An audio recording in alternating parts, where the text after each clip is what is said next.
What's up, everybody? Thank you so much for listening to the podcast. I wanted to put this in the beginning. Of course, we are coming to you live from Gotham Production Studios, which is our home here for X Drinking Buddy. Remember to subscribe on Patreon, patreon.com/Brennan Tassif. You can also follow on social media at X Drinking Buddy on Instagram, Twitter, and follow me at Brennan T Comedy on all social media. Check out BrennanTComedy.com for the upcoming shows. And don't forget to get your X Drinking Buddy merch. I hope you enjoyed the episode. Boom. That's it. Easy peasy. Grab me a beer and grab me a coke. We about to sit for an hour, bullshit and tell jokes. And please don't mix it up, cause he done sobered up. Brennan T Comedy on your social media feeds. And Brennan Tassif is your ex drinking buddy. Brennan Tassif is your ex drinking buddy.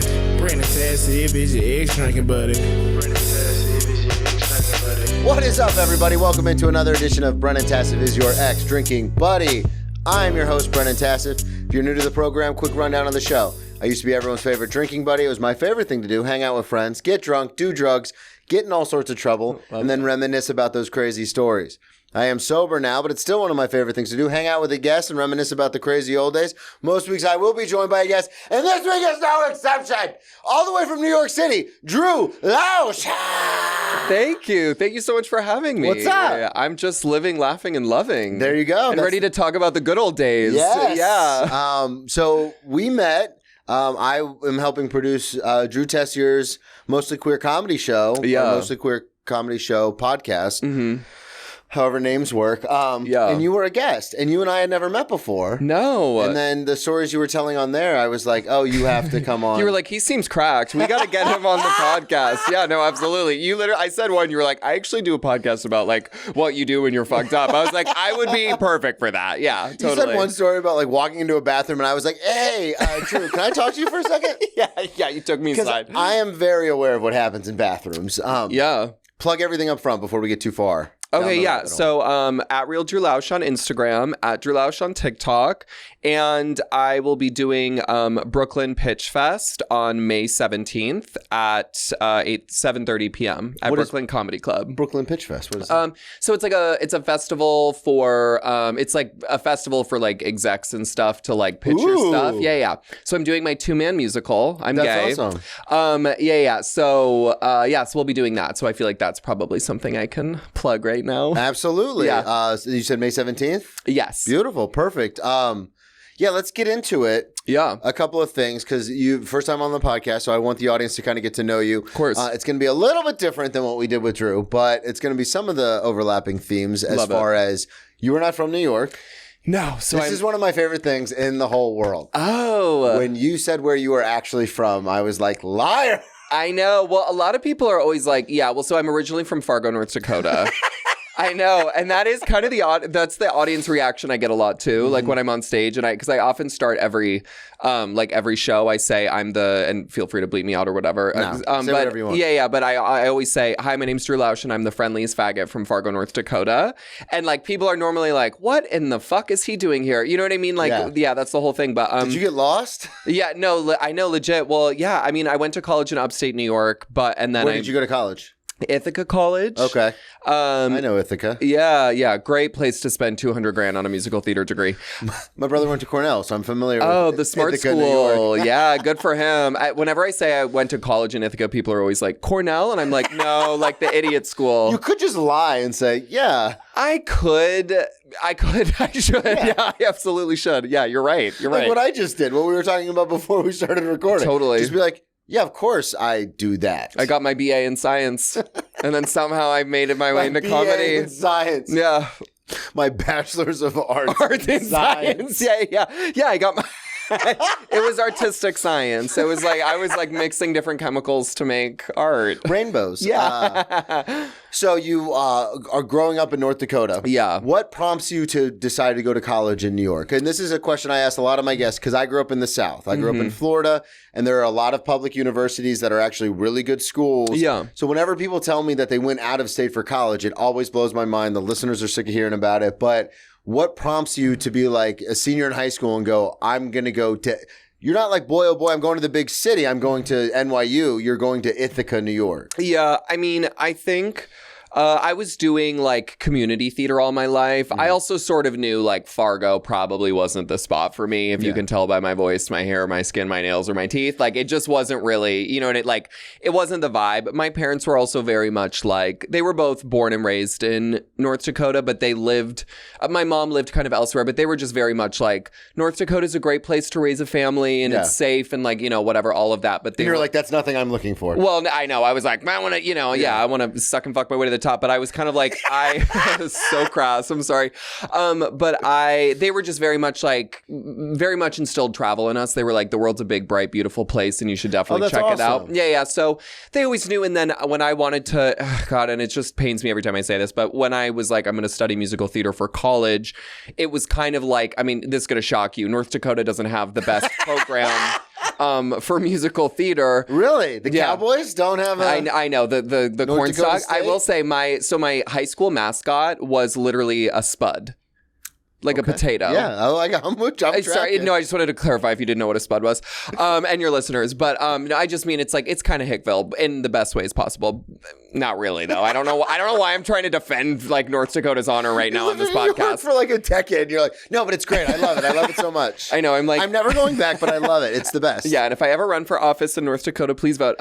No, but so I auditioned for a bunch of schools. So, I mean, I was deciding between like Miami, upstate New York, and like a school in Ohio. So, I mean, but I was auditioning places all over the country. So I always knew that I was going to leave. And then the New York place just kind of stuck and it was cool. Out. Yeah. Were you, quick question, just because this is interesting, and I talked to Drew about this a lot.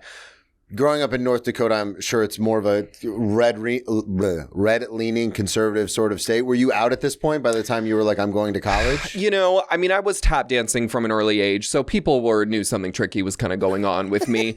Something tricky. something tricky in my mental health, yeah. And that's the name of the episode. Yeah. Yeah, something tricky. No, yes and no. I mean, I was doing theater, like... I always say this, or I don't always say this, but like when I quit soccer and joined like this musical theater summer camp, I always say that that's like gay Sophie's choice, but it was kind of like, I did that. And then a bunch of people from my school posted Facebook statuses that said, I wish I could suck dick like Drew Lausch. I know you're like, you wish, you know what I'm saying? Was that like a bullying thing or was that like was, yeah. Okay. Yeah. I start sobbing. No. Yeah. So no, because I was bullied quite a bit. That's where all this comes from. Yeah. Oh. So that's why I'm asking, because I didn't know if it was like a fun, like, yes, queen, get it, or if they were like, you fucking piece of shit. They were like, I wish I could suck dick like Drew Lausch. It depends on the tone. It depends on the tone. It is kind of hilarious, like that was their insult. I mean, in hindsight, I'm thrilled about it because it's a hilarious joke and it's just fucking ridiculous. It's like all of these like hockey and soccer players were like, I wish I could suck dick. Like it's so off. It's literally like, you do? Like, okay, good for you. But like you don't know what that means, obviously. No, literally, I know. I'm like, ask coach. But so they all posted that. But so there was a lot. How old were you when this is happening? When did you quit soccer and join? Like 14. Okay. Yeah. So I did that, and then there was kind of, but I was doing summer theater, so I felt very fine there. I knew that I was. I don't know. I knew I've had a hard time kind of reconciling with it. I started hooking up with a guy like secretly when I was like 16. So then I was kind of like, okay, the writing's on the wall here. Yeah. Okay. So then you decide to pursue musical theater in college. You get accepted to Ithaca. You decide this is where I'm going to go. Yeah. Was that a culture shock when you got there? Because Ithaca, for those of you listening who don't know, and why would you? Ithaca is the site of the movie Road Trip from the late 90s. It's the neighbor to Cornell, but it's not near anything. It's like in the middle of nowhere. So kind of right at home in terms of a North Dakota vibe. Yeah. Like the winters were no big deal for me. I was very much like accustomed to like, it was even a little bit warmer. The hills. Yeah. The hills were a different story, like in terms of driving. But even that, I was like, I had 4-wheel drive on my cars when I went, like, you know what I mean? Like I kind of knew what was up, and it was a theater program. So, I mean, it was, cracked in its own right, but it was like, I hung out with the same kind of like 15 people that were in my theater class for 4 years, so it was very small. It wasn't like I was at this like giant campus. It's not a monster school anyway. Yeah. So let's talk about Drew as a child, because you do musical theater. You have the show. Yeah. And what is the name of the show? Gay Demons. Gay Demons. It's so hack. I love it. Check out the show notes for Gay Demons. Yeah. But hang on, I got to write that down because I'm going to forget it. So you get into all that. What propelled you into doing, because you do stand-up. So what propelled, and you produce shows, and we talked about that when you were on Drew's show.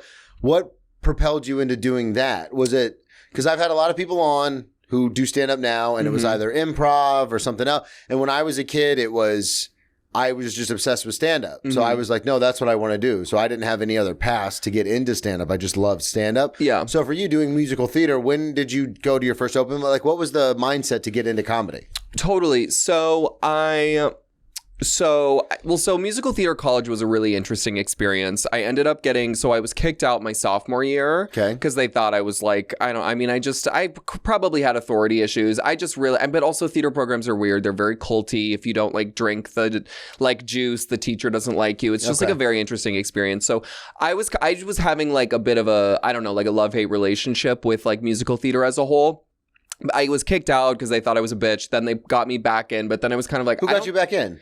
So I had to write. So I had to write an appeal letter. Well, we got to talk about this. So who kicks you out? So like the way our program worked was our freshman and sophomore years, at the end of the year, we would have like a review. Yeah. And so we would sing and act and like dance essentially. And if we were good, then they would say you can stay in the program. Wow, so you would be 2 years in, and then they'd be like, actually, you have learned nothing, you suck at this. Yeah, and you've already spent $100,000 on a degree. Oh my God, that's giving me anxiety just thinking about it. It's really wild. And the thing is, it wasn't just, so if it was just like, I mean, it's still also, if you spend $50,000 a year on a school, like you get to have the degree. I don't care. I think it's just so ridiculous. But at the time it was like, yeah, this is cutthroat and like we have to do it.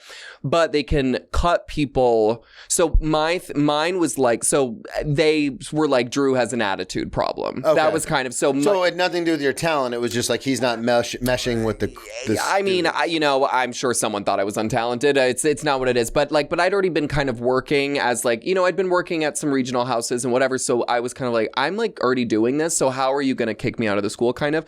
But then it was sort of, we got down to it and it was kind of like, well, we think there's a bullying problem and we think you're, and it was me. How it comes full circle. Yeah, no, I know. But I know. Yeah. Oh God. Yeah. Cycle of abuse. But it wasn't me to the students. It was me to the teachers.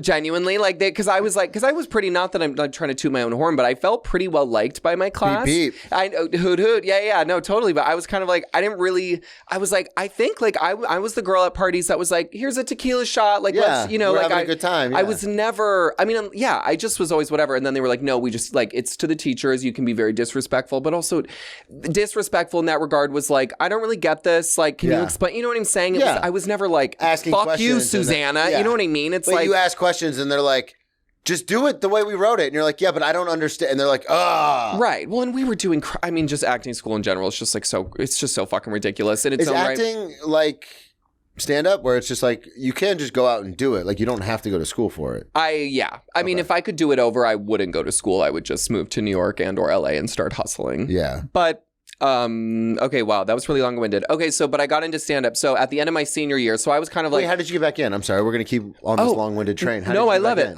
So I had to write, a letter, my appeal letter that said like, this is why you cut me, but this is why I should stay in the program. And then they just brought you right back in. And then I had to meet with all of the teachers that I was bullying and kind of like, and be like, apologize. Yeah. So I was kind of like, I know. I mean, you have to do it, but it's like, yeah. Well, and it was just like, okay, whatever, and everything happens. Everything happens for a reason, like whatever. But I know. I'm just like, it is what it is. But yeah, so I did that, and then I got back in. But then I was kind of like, you have to have been over it at that point. Yeah, so over it. Yeah. Well, and they were like, and I could not. Those teachers were, I was like, don't, like, I am not interested. You know what I mean? Like, I was just like, you fucking losers. Do like, not talk to me. Kind of. I know. I do sound like the problem in this scenario.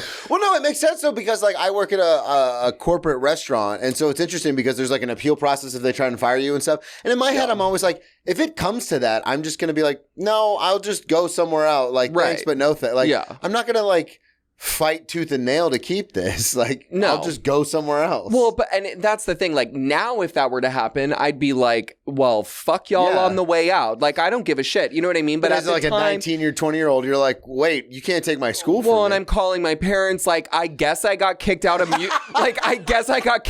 musical theater school. Like, yep. Like, why? I'm a bad boy. I know, exactly. Like, so it was just like, whatever. But so after that, I was kind of like uninterested in doing the shows that were at the school. I did a couple, but I was kind of like, I don't really want anything to do with this. I'm here to get my degree, party, and get the fuck out. Yeah.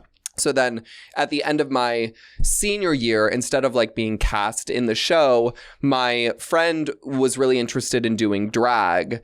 And so he was like, would you want to try stand up? And I'd been getting really into stand up at that point, just like watching clips and like whatever. And I was like, oh, I really like this a lot. Yeah. And so we produced a show, and I did like 60 minutes of not good. Yeah, but it had a lot of storytelling, and he was like doing and he like did drag, and we broke it up, and we Did kind you of do did drag as well? No. Oh, okay. No, it's not for me. I have mad respect I've for done it it. twice. Are you serious? What was your name? I've been arrested 8 times, so my name was Miranda Wrights. That's funny. Thank you. That's funny. Also, 8 times? I've been arrested 8 times, yeah. Oh my God. Which was your favorite? There's a reason I'm sober. One of the times, it was my absolute favorite. I don't know if this is from watching Cops as a kid or what, but I was like, oh, if I act crazy, they'll let me go. So I was like trying to break out of the handcuffs drunk at like 21 Oh my God. and like smashing my head on the back of the cop car and stuff. And I was like, you guys gotta let me out of here. What were you? You were just hammered? Or Yeah. I was just, this was one of the, I think this was assault is the reason I was arrested. It was a bar fight and I was just12 and I was like screaming at the cops. That was probably one. And then I blacked out when I got to the station. And then I just remember waking up like 12 hours later with a splitting headache, obviously. And I was just like, what the fuck? Like bruises everywhere. I'm like, you moron. Did you get sober after that one? No. I didn't get sober. I've only been sober for 6 years, and I'm 36 coming on. So Okay. this is all happening. Wow. Probably my favorite one though was my first DUI. I got arrested. First, like No, wait. sorry. No, yeah. Continue. I've had 2. This wasn't my first. This was something else. But I remember driving to the station. That all blurs together into one big beating. I remember driving to the station, and I had just gotten off of work. And we all went out to a bar and got hammered. And then driving to the station, I remember telling the cop, I was like, listen, I have $200 cash in my wallet. And I might just accidentally leave my wallet in the back of this car if you pull over. And he's like, are you trying to bribe an officer? And I was like, you said the word bribe. I was really into the show, and still am. Burn Notice at the time about a spy who gets Wild. burned. So he's always like giving these tips and tricks in the show about like how to get around certain things. And it's a fictional show, but some of the stuff actually works. Like you'd be surprised how many people think you are who you are just from a business card that you can fucking print up anywhere. Sure. And then people will just believe that that's what you do. Of course. Another tip I learned from that show, but. The thing I learned was you never say the word bribe because a bribe is like an exchange of money for a service. You say I'm going to lose my wallet. So I just kept saying over and over, I didn't say bribe, you said bribe, but I might lose my wallet. I could lose it. And you went to jail. Oh, of course, 100%. Yeah, he was like this. He was like, so now you're going to jail. Idiot. Yeah. Yeah. So, but probably my favorite one, and I talk about this on stage though, is the first time I got this is from my first DUI. They asked me what my occupation was, and I had only done 2 open mics to this point, and I said comedian. And so you had balls, girl. You were literally like, whatever. I was like, this is my life now. So public record. You were manifesting. Exactly. Totally. Palm Beach County, you can like look it up because it's public record. The police report says suspect said occupation was comedian, comma, he was actually pretty funny. That's on the public record. And that's honestly badass. If you write a book someday, actually, you should have that like as like the like promo for this or something. Oh, that's wild. Yeah. So I was just like, oh, I was talking about it on stage and I thought it was dumb. But you know how like you tell a story to somebody and like there's a little tidbit where everyone just starts laughing and you go, oh, that's a bit. Yeah, sure. And so then I started telling it on stage and people love it. But it's true. It's like, oh, that's when I knew I was going to do comedy. Yeah, but that's like probably true. I mean, that is true, right? Yeah, they were just, oh God, it was a mess. But back to you. So You said you finished your senior year. You do 60 minutes at the drag show. Yes. And then you're just like, I'm in. This is what I want to do, or this is something I want to do on the side, or like kind of how do you fall into it? So I'd already had I had like 6 to 7 months lined up as like a dancer for work, kind of post. I was in Utah. Great. I know. I have the look. The Shakespeare Festival, you know, oh yeah, they would love you in Utah. Totally. Blonde hair, blue eyes. No, yeah. All the members of the Tabernacle were like, we'd like a turn with him. So I did. So I worked in Utah as a dancer for like 4 or 5 months, and then I had a job in Central Coast, California, for 4 or 5 months, but I was cast as the magic carpet in not Aladdin, but Beauty and the Beast, which is very confusing. And it's like, why do they both have magic carpets? And I think it's the same role. But it's like Walt Disney got lazy, like, to be clear. He's the writer, right? But copy and pasting things in a different... Yeah, I know. He's like, just put another magic carpet in. It's believable. But I was doing... So my track was like, had to do a bunch of... talking teapot. Yeah, exactly. I know. It's like, he's like, who gives a shit? He was literally like, yeah. So I had this track where I had to do... backflips in like a sleeping bag costume, and I just like I fucked up my ankle, I fucked up my back. It was just like too much, and I had already been like, God, I really want to do stand up, and I'd gotten that first taste, and I was kind of like, oh gosh, and then and I like happening in California. No, it wasn't. I mean, I didn't know if that's. You said you were out in California for a few months. I didn't know if that was the same play. No. Central Coast, California. Yes, and that was dancing, or that was dancing. Okay. Yes, and then you came back. Yeah, so I mean, musical theater, so all three really, but so I did that, and then I was like, I had a moment of clarity when I was like flipping in this sleeping bag costume, and I was like, I think I want to move to New York and pursue stand-up like full time.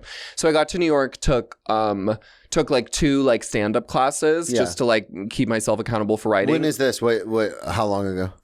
So this was January of 2017. Okay, and when was the drag show? Would have been 2016? Correct. Yeah. Okay. Yeah. Keep going on. Yeah, no, yeah. So you do 2 classes. Yep. And then when you do the classes, because you have a background in musical theater, I wouldn't say you've done 60 minutes of comedy, but you were on stage with a microphone, like getting that muscle. Totally. So when you do the class, are you like, oh, this is ridiculous? Like, you guys are all amateurs, or were you like, oh, this is fun? Like, how did you feel in the class? Especially my first class. My second, I felt a little bit, but they were still beneficial, honestly. Yeah. My first class I loved because I was like, you know, musical theater, especially when I was there, it's like it's the musical theater circuit has become more diverse, which is great. But when I was there, you know, every day I was taking class with people who were a lot like me. You know what I'm saying? So it was like... Oh, we know what you're saying, Drew. Yeah. I mean, it was. It was. Gay? Yeah, no, exactly. Well, gay and like, but gay, you know, white, like, private liberal arts school. Like, it was just kind of all the same. So then when I got to this comedy class, there was like a mailman who was like 60 who was like, I want to try comedy. There was like, wow, yeah. So was just, there were so many different types of people in the class, and I loved like, and you know, I mean, it was like we were writing jokes and people were coming in and just telling stories, and I was like, I was so invigorated. I couldn't wait to like go to class and hear people like talk about like what they found funny, because it was so different, but it was, you know what I'm saying? Comedy is completely subjective. Yeah, and I was like, I love this because everybody has like a point of view and a different background, and like, yeah, so I really, really enjoyed it. And you were living in New York at the time? I was, yeah. Where were you living at in the city? So I was in Harlem for my first year. Okay, so you get to New York, you do the class, and then you said you had taken a second one. So what... Because a lot of times people take a class and then they learn about open mics and this whole thing, and then they're like, oh, I'll just keep going to these, and then they get booked and so on and so forth. Yeah. What prompted you to take the second class? I think it was accountability for writing. Okay. I think I was like, I wanted to, and because it was like you got a free show at the end kind of thing. Like, and yeah, so I was just sort of like, this is a good way. And I felt like that was kind of my tool for networking, and it kept me accountable. And there was a teacher, Rick Crom, that I had like wanted to take from. Like he was like he just seemed interesting. He was kind of like a theater guy too, and then was like working at the Cellar. So I was like, yeah, I really wanted to take a class from him. And then from there, I started applying to a bunch of like, the festivals, like whatever. Which one did I do? I did one in New York, and that's where I met. So I did one, I think like the Laughing Devil or something. Okay. Whatever it was. But I did a one of those, and then there was a fabulous gay comedian, Adam Sank, who was the headliner for the show.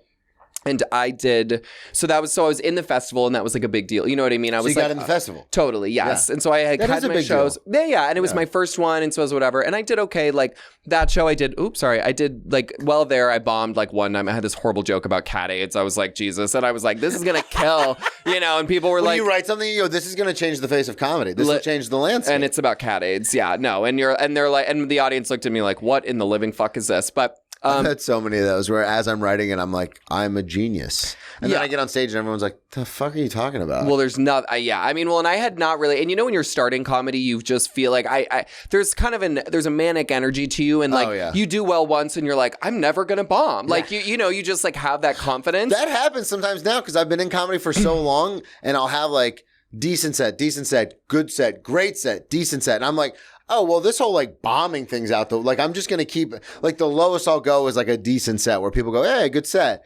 And then oh my God, I did a show a couple weeks ago at Greenwich Village, which is like a kill box. It's a very small room. Yep. I normally crush there and just silence. Yep. Not groans, not boos, not ahs, just deafening silence for the whole 8 minutes. And I was like, oh, I can still bomb. I can still definitely bomb. And it's humbling and it's important. And like, it's not like you can't, but especially, now it's like, now I'm like, I go into a show and I'm like, I never like to be like, oh God, you're going to bomb. But I always go in and be like, you have to be like confident and bring the energy and whatever, and it'll probably be fine is sort of how I feel. But then, sometimes it still happens. That said, I was doing this show, this gay comedian was headlining, and then afterwards he came up to me and he was like, I don't want you to think this is like seedy, but I actually produce these naked comedy shows in the city. So if you're down, like, and you want to do this, like, I think that'd be great. Early 20s at this point, right? I was 24. Yeah, so you're like, yeah, hell yeah, I'll do a naked comedy. Yeah, well, and they were and it was the most money I'd made to do. It was my first paying gig of stand-up, and I was kind of like, okay, great. And so I like did that show, and like, that was my first like professional gig. I literally had my ball sack out at like what used to be Club Cumming when I was 24. And my friends like came and like I had like 2 friends come, and I was like, it'll be like great. And they were like, this is like, we're really close now, aren't we? I was like, yeah, we are. We're best friends now. I know, yeah. And then things just kind of snowballed, and then I eventually got asked to produce a show at West Side Comedy Club, and then that kind of snowballed. You produced Homo, You Didn't.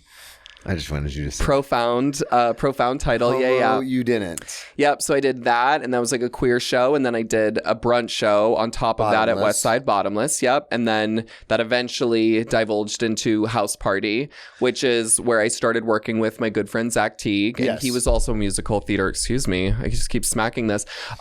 He was also a musical theater darling, and so then eventually he and I were kind of working together, and we were like, what if we like did tap dancing musical comedy together? And then eventually we booked the Showtime special, and now we've written a musical, and that's kind of that. Look at this. I know. God. And that's my resume. But I still do a lot of stand-up by myself. You know what I'm saying? So it's like there's a pot of things that I kind of like to pull from. Yeah. I wanted to ask, so growing up in Fargo, North Dakota. That was my business pitch. I just like streamlined that. Yeah. So come see it May 17th. Yeah, exactly. I know. Pitch Fest. So growing up in North Dakota, were you, because we talked about the bullying, because I asked this to all my guests because it's kind of a way to segue into the stories, but I didn't drink in high school until I was like late in my senior year. I was a loner. I didn't have a lot of friends. Obviously, I got bullied a lot. Even though I played football, like my teammates would bully me and stuff. So, but my siblings were incredibly popular. Like both my sisters were the popular ones. My older brother was like, he's super smart and was in IB, but like would have ragers at the house, like super popular. So I know what that looks like, but that was just never me until I went to college. So for you, because you're obviously doing things in the musical theater department and stuff like that in school, whether it's middle school or high school, were you like going to parties? Did you have like a ton of friends? Were you like, what's the landscape look like? Like, what was your clique in high school? Yeah. Well, so, I mean, I was like, it's interesting. I mean, I feel like I was fairly popular. Then the theater thing and like, then it just got a little hazy. I always had my like popular girlfriends as the, fagorellas do, but there was kind of downtime, but also when I was coming to terms with my sexuality on top of everything else, but I wanted to be bad. Yeah. And I think it was because I just was like the situation I'm in here is so fucked up. Like the rules don't apply and I can do whatever I want. Okay. It's like kind of, and just in terms of like drinking, like I mean, but not that I was like, I really wasn't going to that many parties. Eventually, like the theater kids started having parties kind of like. When did you have your first drink? Like when did you get drunk for the first time? The first time, gosh, that is really such a great question. The first time I got really drunk was with one of my best friends. It was just her and I, and we were like, had my house to myself. Like my parents were out of town and we just were, I mean, it's so cracked. How old were you? 15. So high school, like sophomore in high school. Not my first drink, but that was the first time that I was like, I'm drinking to get somewhere. Yeah, exactly. And so, we were taking gin shots. Ooh. No, it's so disgusting. Oh, that's a rough one for your first time. Yeah, it's wild. We were taking gin shots and like chasing it with Mountain Dew. And Man after my own heart. Oh, are you a Mountain Dew girl? Oh my God. My older sister used to get so mad because I would drink Captain Morgan or Sailor Jerry, which is spiced rum, which has a lot of sugar. With Mountain Dew. Because it's made from sugar cane with Mountain Dew. And my older sister's like, you're going to be diabetic. Like, what is Like, you would mix it or you would shoot it? I would mix it. And then I would use the mixed drink as the chaser for when I would shoot it. Of course, yeah. Oh, my God. Because you're a professional. Yeah, no. Fucking mess. I hear you. Yeah, no, I mean, that's, yeah. So you're at 15, you're drinking gin, which for those of you listening who are uninitiated, it's very juniper, a lot of floral accents, a lot of taste like weeds. Also, you should never take a shot of gin. Like, that's just like not like... It's not what it's for. It's for mixing. Exactly, yeah. And I love like a gin martini or a gin and soda. Like, I'm very much on that board. But my friend who I drank with like cannot drink gin still to this day. She just smells it, she's like, I'm out. Well, and it was my dad's, and my dad just like never... Like, we did the thing where we would just fill it with water. And like they never drank it, yeah. Well, they did. Oh, I mean, they did? He like kind of figured it out. My parents were also like pretty chill. I mean, I think as long as they knew... we were driving, which is bad. But I mean, I think if they were like, they're doing it in the house, they were kind of like, it's, fine. But people in North Dakota start drinking at like 13. I mean, I was going to say, it's kind of the thing. Yeah, it's like, it's a mess there. So you get gin drunk at 15. Yeah. And then from there, because you said you started having parties and stuff with the theater department group would start having parties and things like that. Were you known as like, oh, watch out, Drew's here, he's going to get crazy? Or were you just kind of chill? Because I got to the point in college where like I would be invited. I was like a party starter kind of guy. Yeah. Like they would invite me, my friends at that point in my alcoholism would invite me to parties.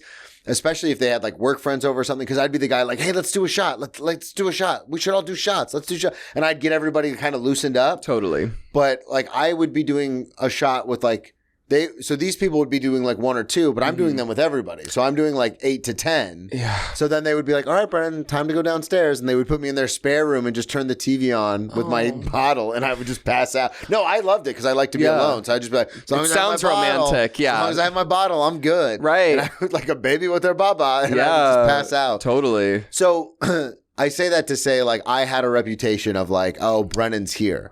So when you start drinking in high school, were you just kind of chill, or were you kind of like, because you have gotten crazy and I've got some stories to prove it. No, I know. Well, it was that bad thing. I mean, my friend and I that got drunk with, we went to like one college party and we like had way too much to drink. She started like throwing up sushi all over the like floor. I was like, I took like toilet paper and was like pushing it underneath the bed. I started hooking at 16, I started hooking up with a girl who was like 21 or 22 at the time. We were like dry humping in her bed as my friend was like throwing up sushi.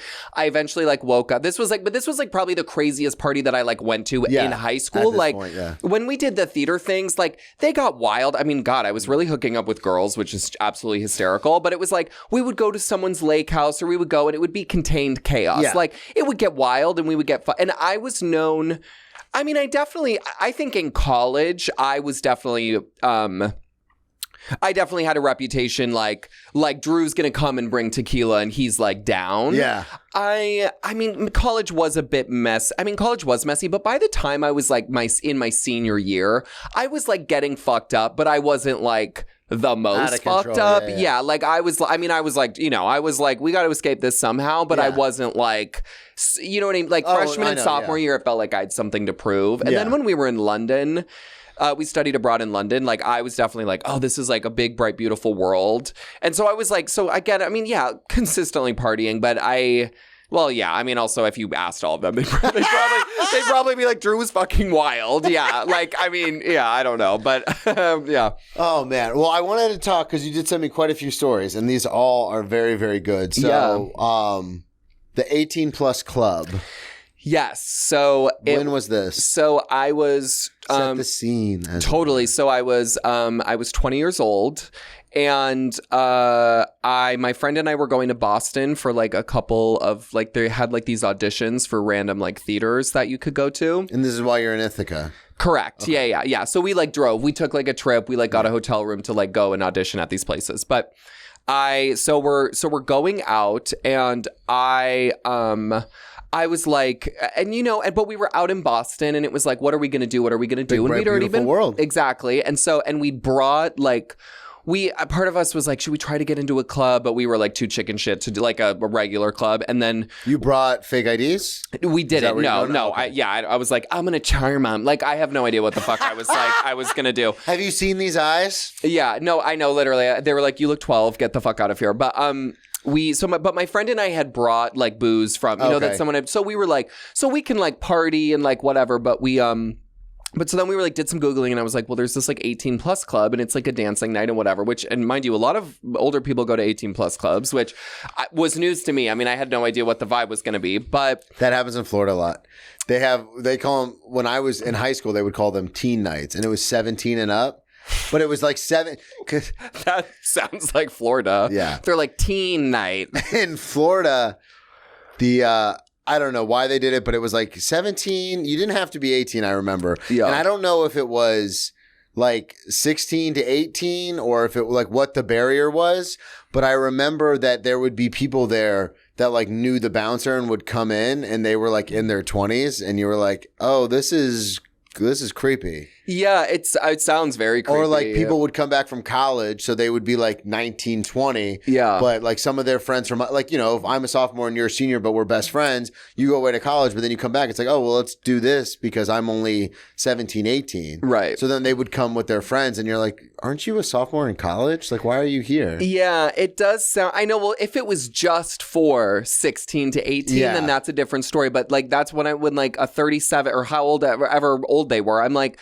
But in hindsight, I'm like, you probably shouldn't have come up to me and been like, do you want some of this? Like, that is a little bit tricky. But so you go to this club. So my friend and I are like, we're going to go. We bring a bottle of tequila in the car. So we're like, and like a Red Bull or something. Yeah. So we were like, okay, we'll just like, we'll pregame a lot. So, because, we wouldn't be able to buy drinks at the club. So we like got, hammered, and then we went into this club, and it was like kind of popping. And my friend and I were like just vibing and like having a good time. And then we like met this crew who I think they were like, they were like mid-30s at least. They were like mid-30s. I'm pretty sure one of the women was like, I'm 40. But like my friend and I were just like, we were like, let's party. And we were also like, we hadn't been going to clubs. And we were in Ithaca, and I was from North. So I was like, we're going to fucking party with these 40-year-olds. It's got to be a culture shock to be in like a exactly. Kind of a club, yeah. So and it comes from like, again, wanting to be bad. I had already tried, I don't know, ecstasy, Molly at that point, I think, in college, shrooms probably.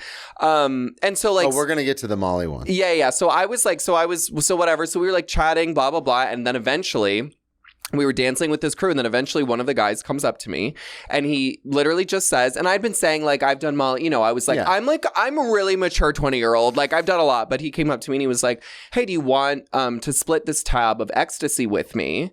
There might be a little bit of meth in it.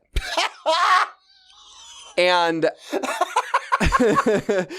and I was hard sell. No, I know what I mean. I say this as a joke, but I'm always like gentleman points because I don't always tell you like because it's like, you know, sometimes all of a sudden you're like, oh my god, like, but he said there might be a little bit of meth in it. Now in hindsight, now if someone did that to me, I would be like, I'm gonna have to pass, girl.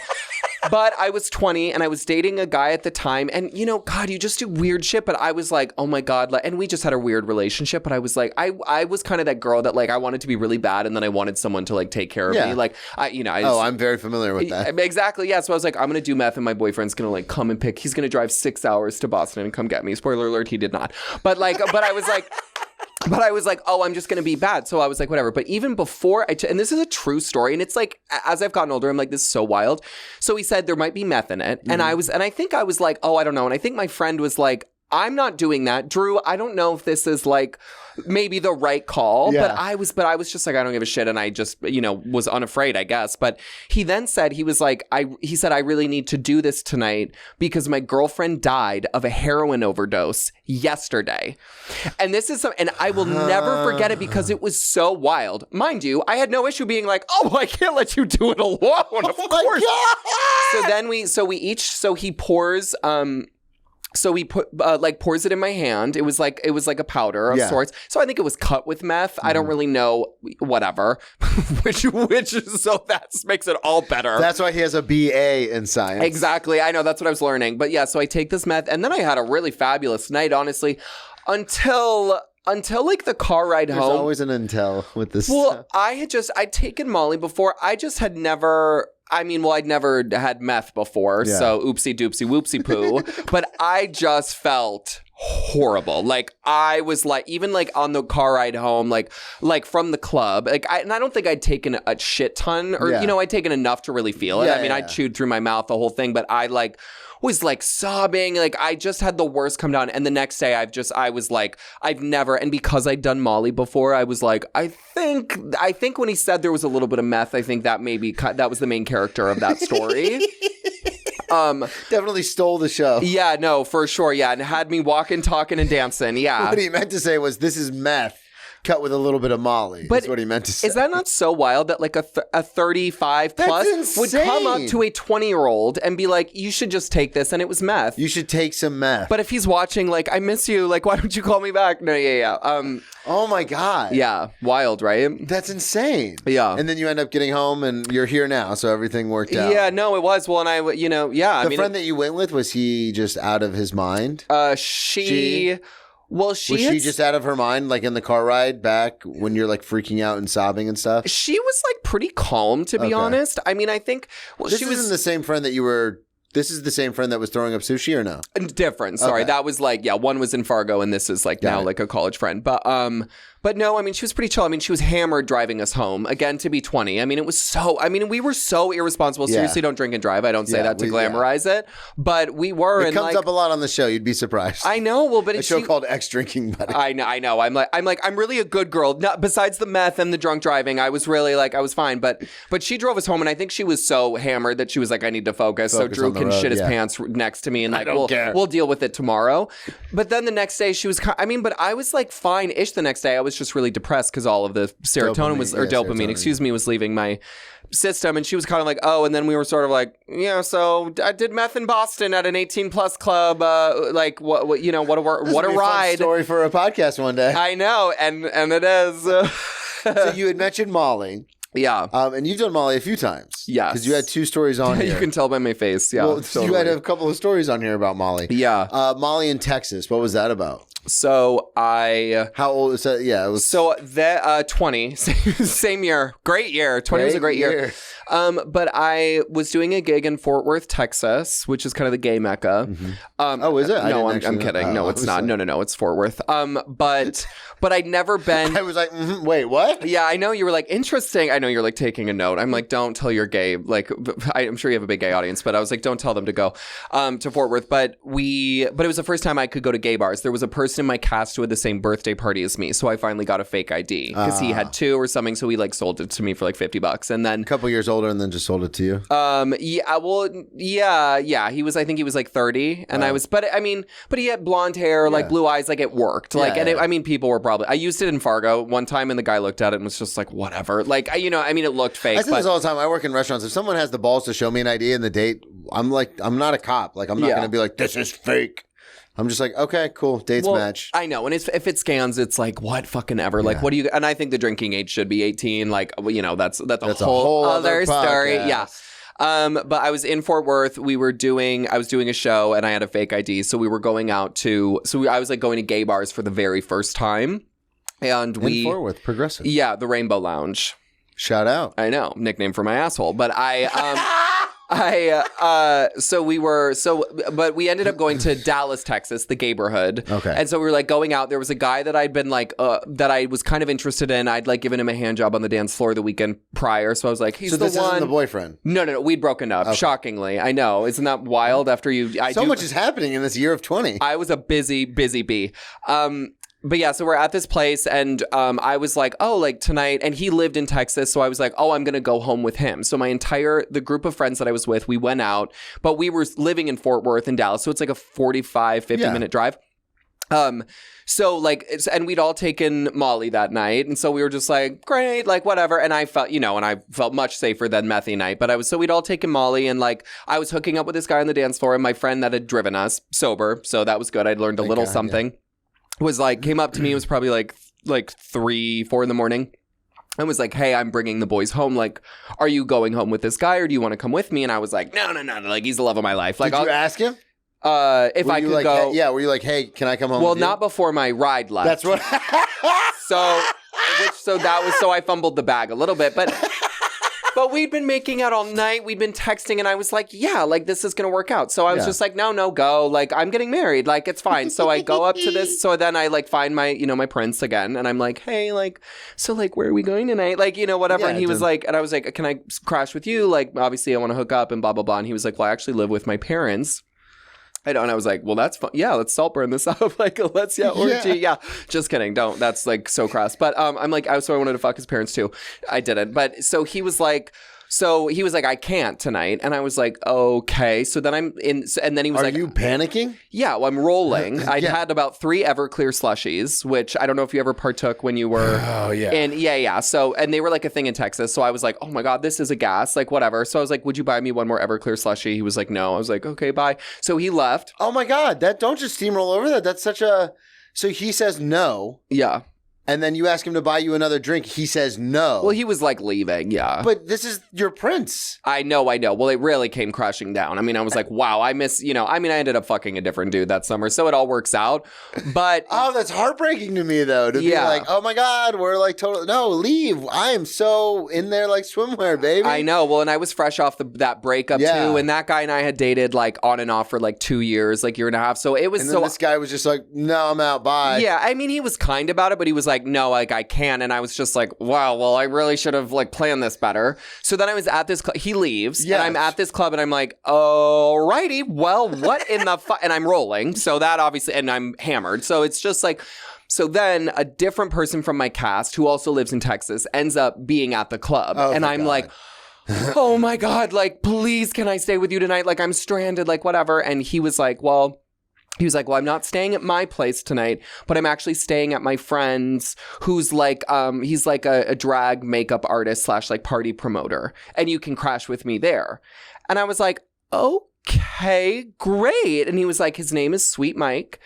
And it's like, and it's going to be, and I was just like, okay, great. And he was like, he's going to pick us up. We're going to stop at McDonald's. Like, it's going to be fabulous. And I was like, okay, thank God. Like, I'm good, whatever. We're back. I'm cracked. We go through McDonald's. I get the McChicken because God is good.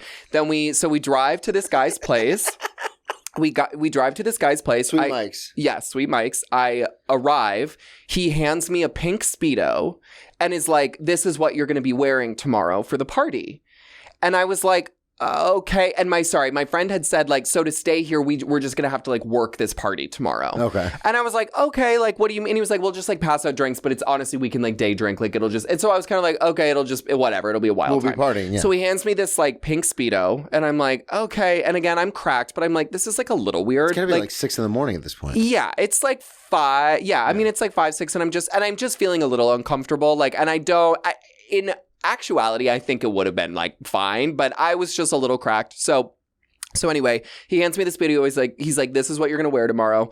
And then he tells me to like, he gives me a couch to sleep on. He's like, this is where you're going to sleep and this is where your friend's going to sleep. But first he's like, but you guys are more than welcome to join me in my room. And it's like a full size bed and I was like, no, like I'm okay. So I lay on the couch. Then my friend and Sweet Mike like get up and try to join me on the couch. And I was like, no, and like nothing crazy. They just kind of were like trying to like grind and like whatever. Like, you know, they wanted to have a threesome and I was like, this is certainly not happening. I mean, I was like, so then I was like, I need to use the bathroom. So I go to the bathroom. And I'm in there for a bit and I'm like, what the living fuck am I going to do? I'm calling everybody from my cast because they were all like, you know, theater people are all like belligerent partiers. So I was just like, somebody's got to be up. Mind you, they were all too hammered to like drive and come and get me. So I was like, fucking hell. So I'm like looking at my phone and I had heard them kind of like go to their respective like beds. So they like went to sleep or whatever. And then I was on my phone. It was at like 7%. And I saw that like 4 miles away was a Holiday Inn Express. Yeah. So my fucked up Everclear Molly logic was like, well, I could run a 7-minute mile in high school. No. And this is only 4 miles away. So I'm going to like run out. I'm going to grab my shit and I'm going to like, and just run. Exactly.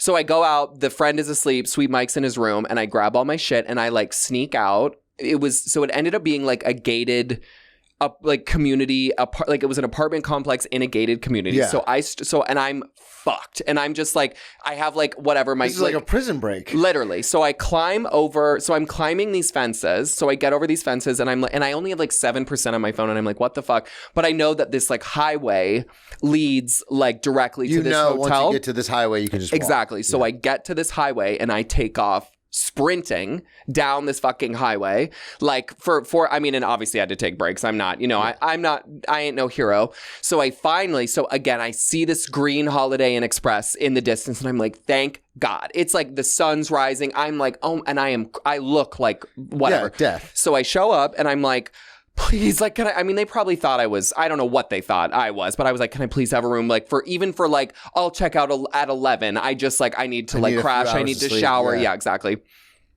So then I hand them my real ID, but mind you, I'm 20 years old at the time. So I was like, so I hand them the ID and they're like, oh, sorry, sir. Like you can't get a room because you're not 21.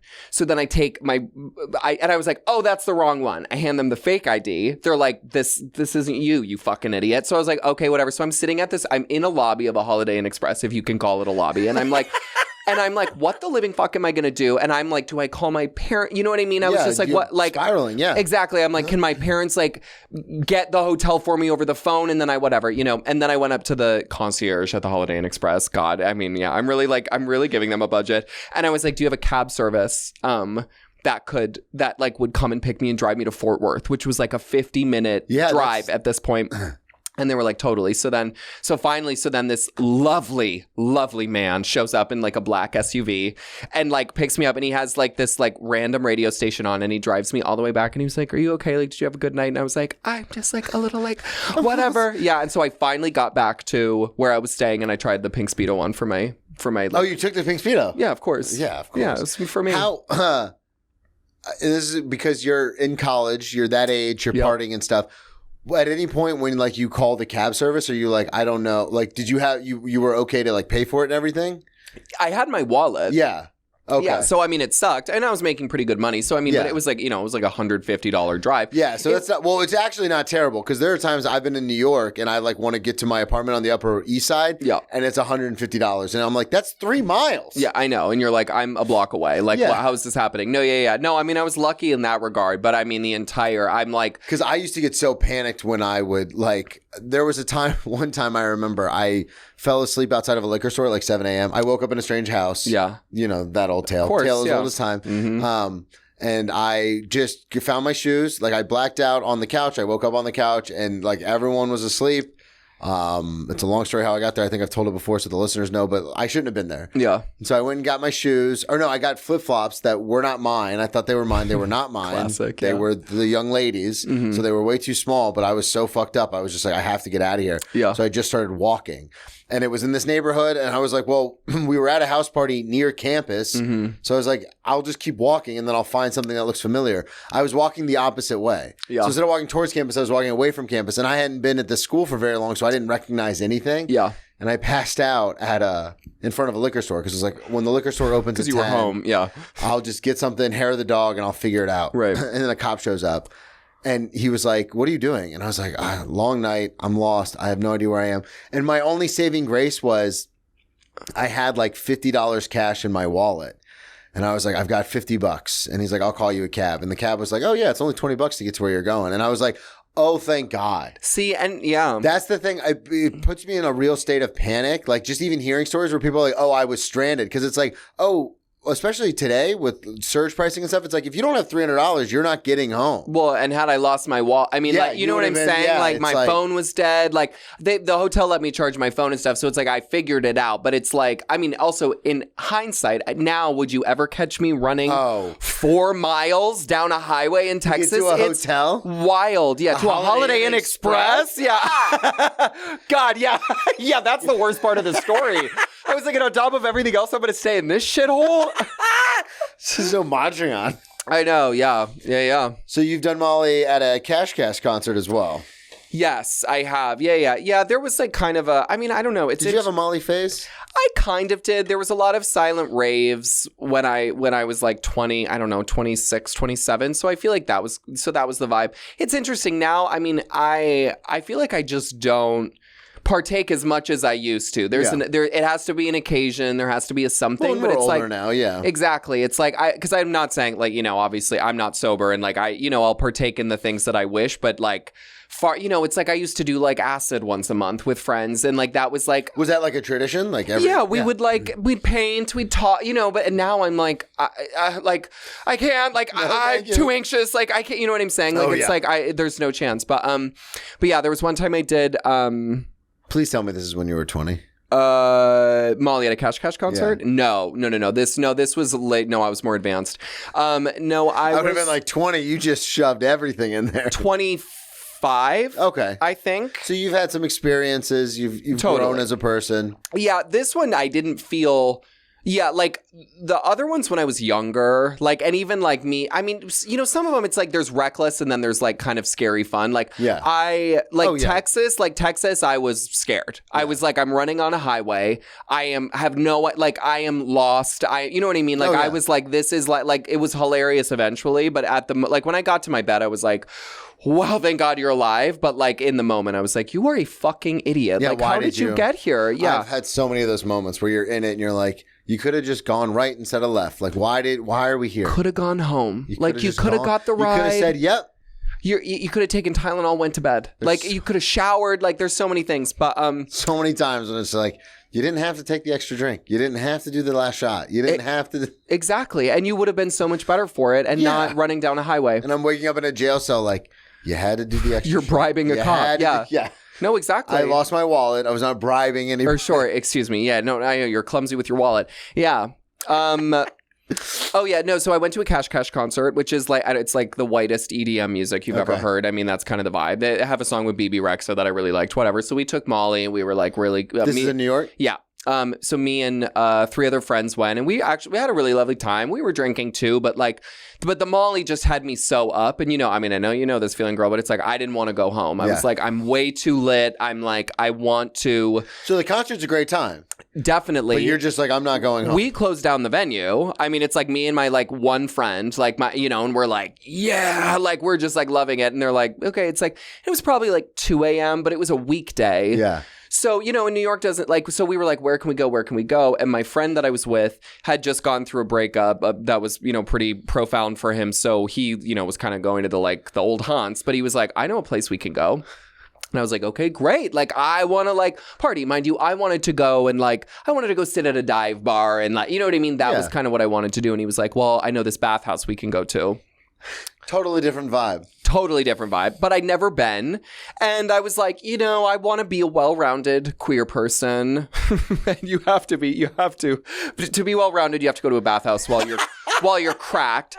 But so we show up and it was... quick aside, have you done bathhouses often before? No. Never. No, that was the only... Obviously not before because this was the first time you'd win. Yeah, but... I'd only went to one other bathhouse and it was during the day and it's just not for me. Yeah. To be frank, like... Because they're advertising one in Union Square pretty hard. Like it's on all the turnstiles and stuff. It's like there are different types of bathhouses. It's called like the Russian Turkish bathhouse or something like that. Yeah, so that's probably not. I mean, maybe they have like a men's only hour, but those can be like it can be like different vibes. The word bathhouse though turns me off. Yeah, because I think of bath as in like bathing, and it's like I don't want to be in like a warm bowl of soup with a bunch of other people. And there's cum everywhere, and there's like I felt like So you get to let's talk about it. So you get there. You're like, okay, let's do it. Bathhouse, well-rounded. So we got there. They hand us a goodie bag of popper. Oh, we had to pay for the poppers, but we got condoms, lube, and then I was like, let's get poppers. Have you had poppers before? No. Okay, well, next time I'm on, I'll bring some for you. I'm just kidding. You're sober, so I was just kidding about that. But I talked to Drew about it. Yeah. So you inhale it, it loosens your ass. That's what it does. But and it's kind of fun. It's a head rush. But So he says, I know a place we can go. Yeah. The bathhouse. Yeah. You show up and you're like, okay, yeah, let's go. Right. You show up to the bathhouse, and then the first thing in, right when you come through the front door, it's like, here's your goodie bag. Here's your, so pay, here's your goodie bag. Poppers are extra. Here's your extra. You check, here's a locker for the two of you, and towels. So you go, because you have to be completely naked while you're in there. So we take everything off. I kept my shoes on, which was like unheard of. But I was like, I'd already had staph infection once that year. And I was like, I cannot get something from this bathhouse. Like that was kind of my mindset. And then I was walking, and then I walked in and it was a bathhouse. There was like a gym with porn on it. There was like on the TV, there was like showers. And then there was just a bunch of these like private rooms, like kind of like in like a square formation, like just like rows of private rooms, halls, whatever. And it was just like you would walk around, you'd see someone you want to fuck, and if they had a private room, you'd go in and fuck them, and that was kind of the vibe. Some people are like, you know, face down, ass up, like just with the door open, like that's kind of like walking by, you know. And I was like, Dad, what are you doing here? You know. But so we were like walking around and I was cracked and I thought like my friend and I thought we were going to be like, it was like girl time. Like we were going to be like, let's like go sauna. Like I really wasn't. That's what like, I would assume. Yeah. And I mean, I knew it was like a fuck fest, but I didn't realize that like he was going to be like, no, I'm like fucking like, you know, and good for him as he should. But so we like went in and I was just like following my friend around and I'm like rolling and whatever. And finally he was like, you need to like leave me alone. Like I want to go do my own thing. And I was like, okay, totally. Like whatever. So then I'm like alone. But then I find this guy who's like really cute and he's giving me the eyes and we're like, whatever. And he's like, do you want to come to my room? And I was like, yeah, I'm here, like whatever. But then I went in and I was just like rolling and I was like, and I don't know. I mean, I just asked him so many questions. I got to the point he was like, I'm an architect. I mean, I was grilling him about projects he was doing. And fine, like, because but at first I walked in and he was like, suck my dick. Like, and I was like, whoa. Like, maybe like we could talk a little first. Like, I was just, and not, you know, I was like, are you did you have an STI panel recently? Are you good? Like, I can't catch anything right now. I'm a virgin, you know, the whole thing. But I asked him so many questions and I was like, he was an architect. I was like, I'm with the man that built the building. Like, this is so crazy. Like, I'm cracked. And then finally he was like, I think you need I'm with the man that built the literally. buildings. And he was like, I think, and finally after a while he was like, I just don't think we're vibing. Like, and that's okay. But like, I kind of want you to leave. And he wanted to get fucked and as he should have. And I was obviously not in a position to do so. So then I left. But then it was like, I was the last girl picked at a birthday or like on a dodgeball team. Like, everybody was in rooms. Like, there was no one. Is it hot in a bathhouse? Yes. I assume so, yeah. Yeah, so I'm like walking around like. And you're dehydrated from the Molly and you're sweating. Of course, yeah. And it's just, and I'm like, and my friend is nowhere to be found. I'm in my shoes, like with a towel, just like walking around, like, and all the rooms are closed. It was like, whatever. I finally walked by one room and they're like, oh, do you want to, like, hey, like, are you by yourself? Like, do you want to come in and smoke? And I was like, yeah, actually, that'd be great. Thinking, like, I was like, I'm coming down from the Molly. I'd love to smoke some weed, whatever. So I like walk into the room and I'm like, and they're smoking. And I was like, like, is this like weed? Like, we're smoking weed? And they were like, oh, no, this is Tina. And I, like, obviously, as you can tell, I'm like a down girl, but I was like, I can't smoke meth tonight. That would be crazy. Full circle the meth. No, totally. But they were so they were so welcoming, as people that are on meth are, but they were like, oh my God, like, come, like, whatever. And I was like, okay, I can't do this. So then, and they were again lovely, but I was like, I can't, why am I in this place that it's like, it just felt a little bit like off for me. But then I finally got into this like shower room, and it was just a little steamy, but I could like sit, and there was only one other older gentleman in there. And he was like, not that, he was just older. He was probably like in his 50s, 60s. And he was like sitting there with the towel, and he was just like, so like, what brings you to the West Side Club? And we just like had like a kind of lovely conversation. What you were looking for the whole time. Exactly. Yeah. So it actually ended up kind of working out, and I felt like I had like I felt like I was talking to like the ghost of West Side Club. Like, you know what I mean? Like, I was like, I'm from North Dakota. Like, I've never been anywhere like this before, you know? And so, oh my God. He's probably seen some stuff in his day. Definitely. And my friend got out, and then finally we took a cab home, and then we got off, and I like threw up on the street, and then I went. Literally. I mean, I don't know what I literally, I dropped him off at his, and I was like, because I was like 5 blocks away, and I literally like got out, and people were like on their morning jogs, and I was like, yeah, I mean, it was like, you know, it was a wild night, but yeah. This is so much fun. You have to come back on. You have so I'd many love stories. to. I know. Plug everything one more time. Yes, I know. Sorry if I talked so much. No, but you're supposed to. You're like, it's a podcast, you fucker. I'm at Real Drew Lausch on Instagram, at Drew Lausch on TikTok, and my 2-man musical, Gay Demons, will be at Brooklyn Comedy Club on May 17th. Beautiful. Thank you, everybody, so much for listening. At Brennan T. Comedy on all social media. BrennanTComedy.com. Check out the one-man show, Ex-Drinking Buddy, A Comics Look at Life, Near-Death Recovery and Redemption on YouTube. And we'll talk to y'all next week. Boom. Love it.